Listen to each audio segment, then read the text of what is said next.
الحمد لله نحمده ونستعينه ونستغفره ونؤمن به ونتوكل عليه ونعوذ بالله من شرور أنفسنا ومن سيئات أعمالنا من يهده الله فلا مضل له ومن يضلله فلا هادي له ونشهد أن لا إله إلا الله وحده لا شريك له ونشهد أن سيدنا ومولانا محمدا عبده ورسوله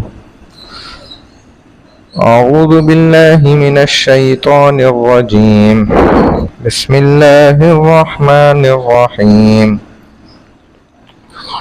ألف لام ميم ذلك الكتاب لا ريب فيه هدى للمتقين الذين يؤمنون بالغيب ويقيمون الصلاة ومما رزقناهم ينفقون والذين يؤمنون بما أنزل إليك وما أنزل من قبلك وبالآخرة هم يوقنون أولئك على هدى من ربهم وأولئك هم المفلحون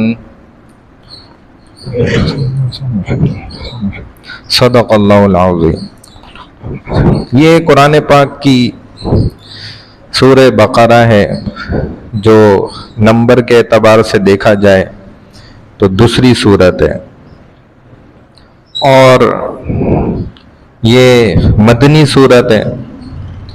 اس کے متعلق یہ بیان آتا ہے کہ پہلی وہ سورت ہے جو مدینہ میں سب سے پہلے نازل ہوئی، مدینہ کے اعتبار سے۔ قرآن کی تمام سورتیں آپ جانتے ہیں کل 114 ہیں، جن میں سے 87 سورتیں وہ مکی ہیں اور اس کے علاوہ 27 جو ہیں وہ مدنی سورتیں ہیں۔ جس طریقے سے کوئی بھی شخص انسان ایک کتاب لکھتا ہے اور وہ اپنی کتاب میں مختلف مضامین پر مشتمل ایک کتاب لکھتا ہے، الگ الگ مضامین ہوتے ہیں اس کے، بالکل قرآن پاک اللہ سبحانہ و تعالی نے اسی طرح مختلف صورتوں پر مشتمل فرمایا، یعنی کہ اس کی ہر ایک صورت جو ہے وہ ایک مکمل مضمون ہے۔ تو گویا 114 ہمارے پاس بڑے مضامین قرآن پاک کی برکت سے موجود ہے۔ اس سورت کا نام بقرہ رکھا اللہ سبحانہ و تعالی نے، اور بقرہ کہتے ہیں گائے کو، اور اس سورت کے اندر گائے کا واقعہ بنی اسرائیلیوں کا موجود ہے، جو واقعہ اصل میں حقیقت میں سر فہرست ہے، ورنہ تو دیکھا جائے تو اس سورت میں بہت سارے واقعات ہیں۔ حضرت آدم علیہ السلام کا واقعہ آپ کو مل جائے گا، بنی اسرائیلیوں کے واقعات ہیں اس میں، تحویل قبلہ یعنی کہ قبلہ ہمارا تبدیل ہوا، چینج کیا گیا، اس کا واقعہ حکم ملتا ہے۔ حج کے اور عمرے کے احکامات اس صورت میں ہمیں ملتے ہیں، نکاح اور طلاق کے مسائل اس صورت میں موجود ہیں، طالوت اور جالوت کا بڑا مشہور واقعہ اس صورت میں موجود ہے۔ قرآن کی سب سے افضل اور بہترین عالی شان آیت الکرسی وہ سورہ بقرہ کے اندر، پھر قرض سے متعلق مسائل کا علم یہاں پر بھرا پڑا ہوا ہے، تجارتی انسانوں کا لین دین، معاملات جس کو کہا جاتا ہے، اس کے مسائل اس میں موجود ہیں۔ اور قرآن کی سب سے طویل آیت وہ سورہ بقرہ کو یہ شان حاصل ہے کہ اس میں موجود ہے۔ اب اس کے ان تمام جو میں نے چیزیں آپ کو سب بتائیں، ان کو دیکھتے ہوئے اگر دیکھا جاتا تو امکان تھا کہ اس سورت کا کوئی اور نام رکھ دیا جاتا، لیکن بقرہ ہی کیوں نام رکھا گیا؟ یہ ایک سوال ہے کہ اللہ تعالیٰ نے اس کا نام سورہ بقرہ ہی کیوں رکھوایا؟ تو پہلی بات تو سمجھ لیں کہ اس کا اصل علم تو اللہ اور اس کے رسول کے پاس ہے، ہم نہیں صحیح جانتے۔ ہم صرف نکات کو دیکھتے ہوئے سمجھ سکتے ہیں کہ یہ اللہ نے اس کا نام سورہ بقرہ کیوں رکھا ہے، اس میں حکمت کیا ہے اللہ اس کے رسول کی۔ تو کہتے ہیں کہ بنی اسرائیلیوں کے اندر جو مصری موجود تھے نا، ان کے ہاں دستور تھا اور یہ عادت رہی ان کے اندر کہ وہ گائے کو بڑا جو ہے نا اعزاز بخشتے تھے، گائے کو بڑا، جیسے آج کل ہمارے زمانے میں ہندو لوگ ہیں نا، وہ گائے کی پرستش، گویا ماتا ہے ہماری اور اس کا پیشاب بھی استعمال ہو رہا ہے اور پتہ نہیں کیا کیا۔ تو یہ ہی بالکل علامات اور نشانیاں ادھر ان کے اندر بھی نا بہت حد تک پیدا ہو چکی تھی۔ تو اللہ تعالیٰ تو جانتے، لہذا اس کا جو مضمون رکھا گیا جو اسم مبارک وہ بقرہ، اسی عقیدے کی نشاندہی کرتے ہوئے اور اس عقیدے کو کی تصحیح کرنے کے لیے نا بقرہ نام رکھا گیا۔ اب وہ ظاہر ہے گائے کو ذبح کرنے کا بھی اس میں حکم مل گیا ہمیں کہ بھائی جس کی پرستش کر رہے تھے، جس کی پوجا کر رہے تھے، اس کو تو مسلمان اپنے ان نوکیلے دانتوں سے جو ہے نا دیکھو چبا چبا کے کھا کے دکھاتے ہیں۔ تم ان کو اپنا معبود سمجھتے ہو، ان کو اپنا رب جانتے ہو، گردانتے ہو، یہ تمہارے تمام مسائل کو حل کرے گی، جس کے اپنے مسئلے پڑے ہوئے جو خود چاہتی ہے کہ مجھے مسلمان کے ہاتھ سے جو ہے یہ ہندو بچا لیں، اگر اس کو زبان دے دی جائے تو وہ بخشش تو مانگے گی نا، بچا لو بھائی ہمیں ان کا۔ اب حیرت کی بات عجیب اب آپ کو بتانے لگا ہوں، ہمارے اس وقت گزشتہ چند ماہ پہلے جو ایک رپورٹ سامنے آئی نا، اسٹیٹکس جس کو کہا جاتا ہے، اسٹیٹسٹیکل رپورٹ، کہ پوری دنیا سے گائے کی سب سے زیادہ ایکسپورٹ کرنے والا ملک وہ ہندوستان نکلا۔ بتاؤ، اپنی ماں ہی جو بیچ دے، اللہ معاف کرے۔ تو اللہ پاک نے نا اس عقیدے کو نا درست کروایا پھر اسی صورت کے اندر کہ دیکھو ہمیں پھر سارے طریقے پتہ ہیں، اس لیے اس کا نام بقرہ رکھ دیا گیا۔ اب آگے چلیں تو قرآن کی 114 صورتوں کے جتنی بھی اس کو ہم تمام صورتوں کو تقسیم کرتے ہیں نا، یہ 5 مراحل پر تقسیم ہو جاتی ہیں، جن میں پہلا حصہ جو ہے وہ سبع طوال کا آتا ہے، اس کو ہمارے ہاں یوں کہا جاتا ہے، یعنی کہ 7 لمبی صورتیں، طویل صورتیں، اور ان کی تلاوت رسول اللہ صلی اللہ علیہ وسلم کا عام معمول تھا اپنی نمازوں کے اندر انفرادی۔ اس میں سورہ بقرہ سے سورہ برات تک آ جاتی ہیں۔ دوسرے نمبر پہ آ جائیں تو میعین، 100 آیات والی یا 100 سے زائد آیات پر مبنی جتنی صورتیں ہیں وہ سورہ یونس سے لے کر سورہ فاطر تک۔ تیسرے درجے کی تقسیم پر آ جائیں تو مثانی، یعنی کہ سورہ یاسین سے لے کر سورہ قاف تک، قاف والقرآن المجید بل عجیبوا، یہ جو سورت چل رہی ہے۔ چوتھی تقسیم پر آ جائیں تو اوساط مفصل، یعنی کہ سورہ زاریات سے لے کر سورہ بینہ تک، والذاریات ذروا سے لے کر